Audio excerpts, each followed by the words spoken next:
This is a preliminary review of a Benchmade Model 10200 Pardue folding tactical knife.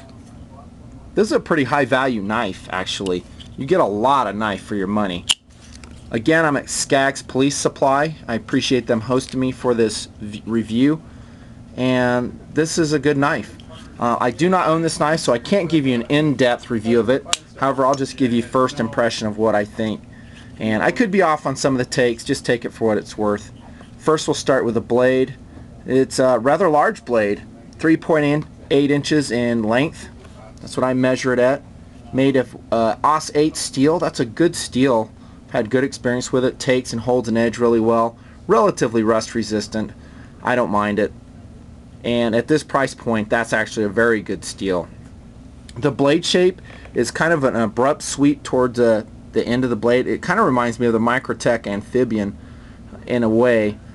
I don't mind it though. I think it's a great design, a useful blade. Probably not the best for thrust cutting for defensive use. However, for utility tasks and all-around use, not bad at all. I have no problems with it.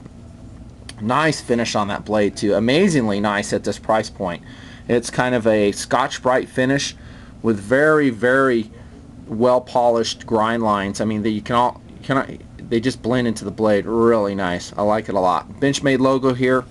Yes, this is a Taiwanese blade, Redline. That's why they're able to bring it at the price point that they're able to do. Now, I could be wrong on the details of the lock. I think it's called an arc lock on this model, but it works just like an axis lock as far as function. I know the actual mechanics might be different.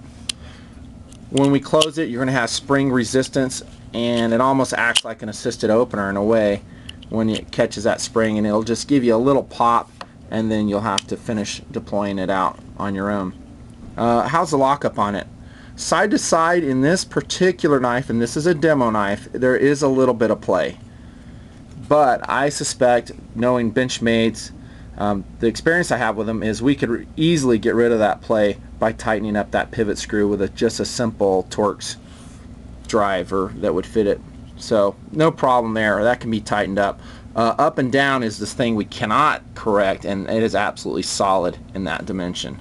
So good job on that. The handle is 100% aluminum. I take it. Again, I don't have my spec sheet on this knife available, but just by looking at it, it looks like aluminum, and it also looks like it has some steel liners in it too. At least the liners go back. Sorry, I was a little off focus there. They go back in the handle a little bit. That's where the weight on this knife is going to come from. The 5.8, almost 6 ounces, is because they went with a solid metal handle, also with liners. There are some Torx screws here that attach those liners on the inside. You can take apart the knife. That would be nice because it is not a pivot flow-through design, therefore it will get crud in it, and it's always nice to have the take apart option.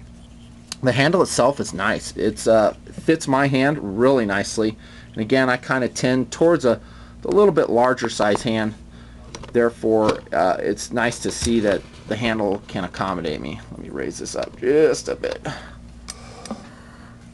So nice size handle, and it's comfortable. The jimping on the spine is not too purposeful. It's not bad, but it doesn't really bite in the thumb, nor is the thumb ramp on the Pardue very pronounced. I mean, it's adequate. I would like to see it more jimped and also ramped up more. Underneath we just have cosmetic jimping. That's pretty much worthless. It's molded into the handle, so not too great. How about that clip?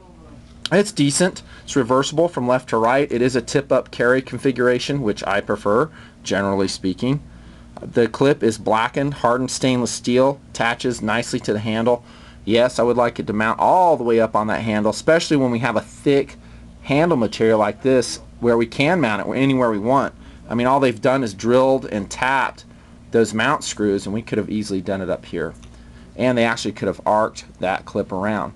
However, for the price point, decent clip. Fastens nicely, won't rip your pocket up. Good job. So let's talk about that price point. Skaggs is selling this knife for 50 bucks, and I think that's a fair price. And yes, you can probably beat that online somewhere. However, that is a lot of knife for the money if you ask me. But let's again review the downsides to it. The first would be the weight. It's a heavy knife. It's almost a 6-ounce knife. Therefore, you've got to determine if that's a factor for you. For most folks, it probably isn't. For me, you know how anal I am on my weights. I like light. However, it is a big blade too, so that is a lot of blade, especially in that steel at a $50 price point. AUS 8 steel, nice finish, great blade shape. I mean, this is really a good knife for the price. Excellent knife for the price.